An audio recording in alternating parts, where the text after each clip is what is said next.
new journey from old thinking to global small business. Entrepreneur Revolution Part 2.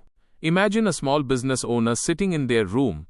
They have no big office, no big factory, and not even a budget of millions. Still, a message from Australia appears on their laptop screen, a payment arrives from Dubai, and their team member submits work from a small town in India. The fear starts right here. If a small business can reach the world, is the old power of big companies weakening? And the curiosity is, can an ordinary person of today with the right skill and the right mindset build their own global small business? In the previous part, we saw that the world is entering a new entrepreneurial revolution. Earlier, land was power, then the factory became power, then the corporate system became power. But now, power is gradually coming into the hands of those who have an idea, skill, internet, and the courage to take action. In Part 1, we understood that old thinking revolved only around a job, salary, and security. But the new world is moving toward value creation, problem solving, and independent business building.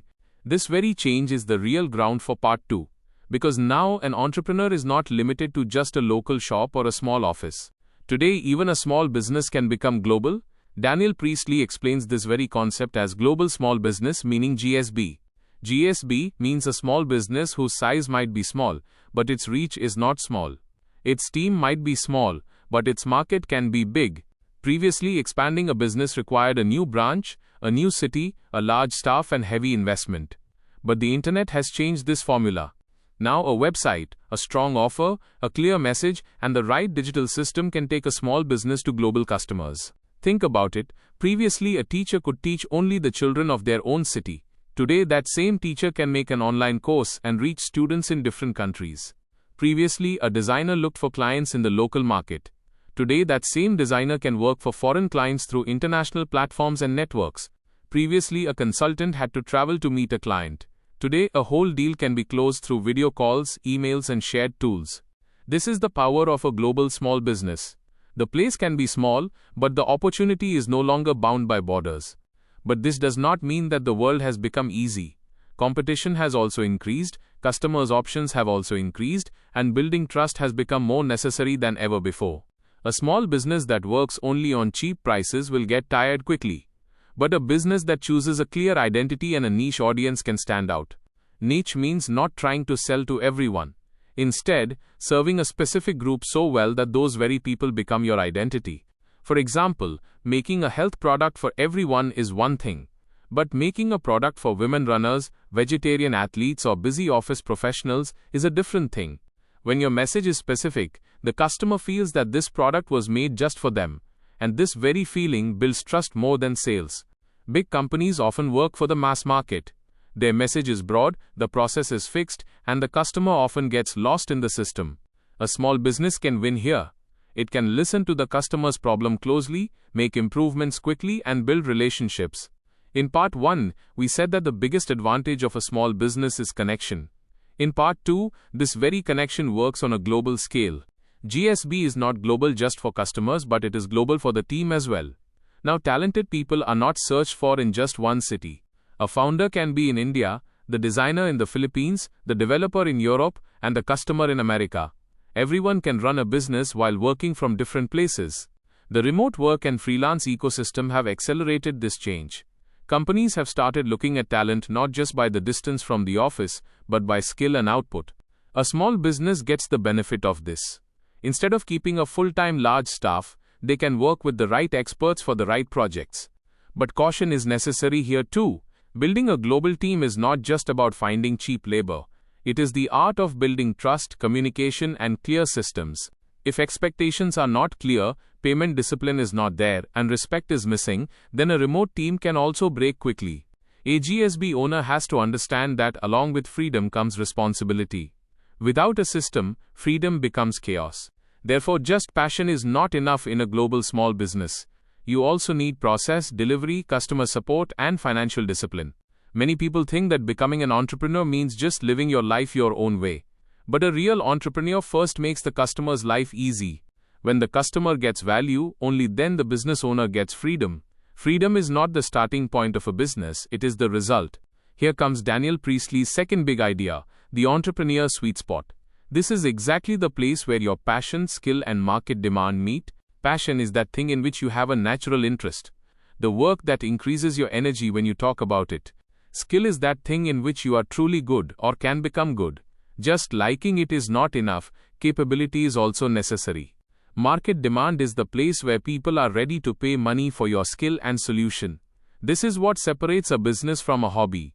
If you have passion but do not have skill, you will remain inspired but you won't be able to give strong results to the customer. If you have skill but do not have passion, money might come in the beginning, but in the long run, the work will start feeling like a burden. If you have both passion and skill, but there is no market demand, it will be difficult for the business to survive. People will praise you, but they will not make payments. The entrepreneur sweet spot is the balance among these three. This is exactly the place where meaningful work and a profitable business meet. A young person might like photography, but if they just shoot random photos, perhaps a stable income won't be made.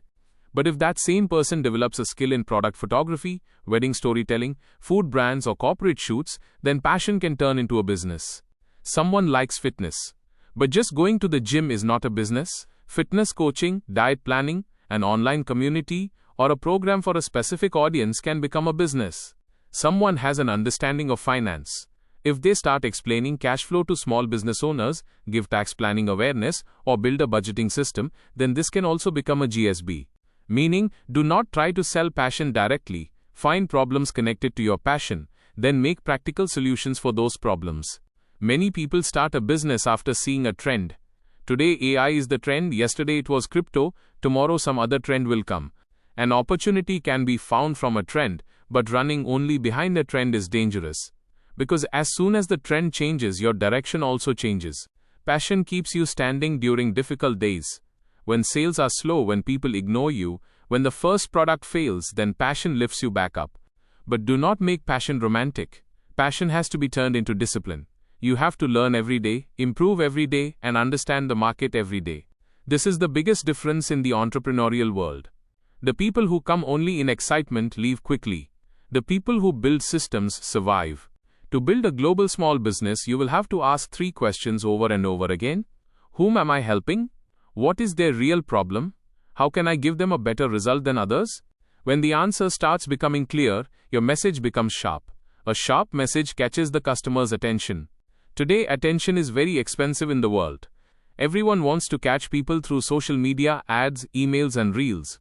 In this crowd, only that business survives which explains to the customer instantly who it is, whom it is for, and what problem it solves. If the customer has to do hard work to understand you, they will move forward. A simple message, clear offer, and trustable proof are very necessary. The beauty of a GSB is that you do not need to look big in the beginning. First, you have to look useful. Even if a small business is honest, responsive, and result-focused, the customer starts considering it big.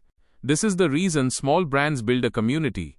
People connect with the founder's story before the product. When the founder understands the problem themselves, has come out of the struggle themselves, and speaks the customer's language, then a human touch enters the business. Big companies often look polished, but small companies feel personal. In today's market, being personal is also a power. But being personal does not mean being unprofessional.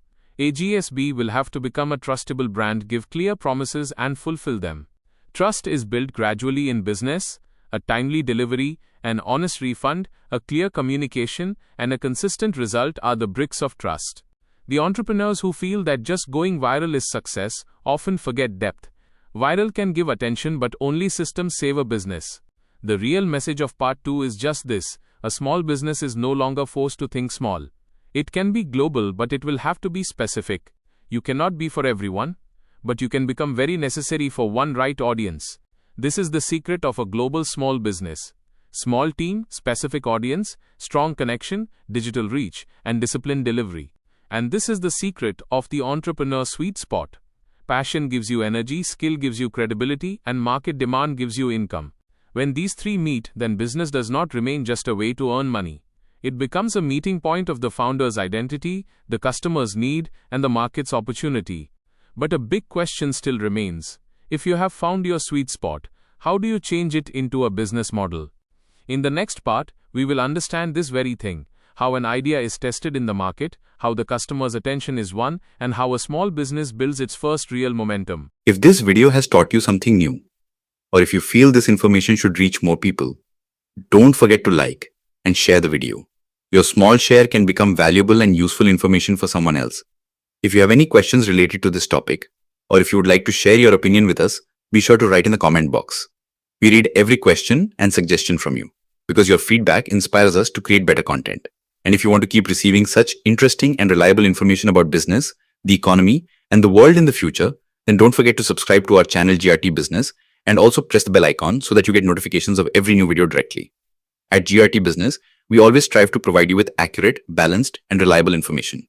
Our news and analysis are prepared based on information obtained from various news agencies, public sources, and public opinion. We make every effort to verify and validate each fact as much as possible. But in case of any possible error or dispute, the responsibility lies with the respective sources. Our only aim is to present you with a correct and trustworthy perspective so that you can understand any topic better.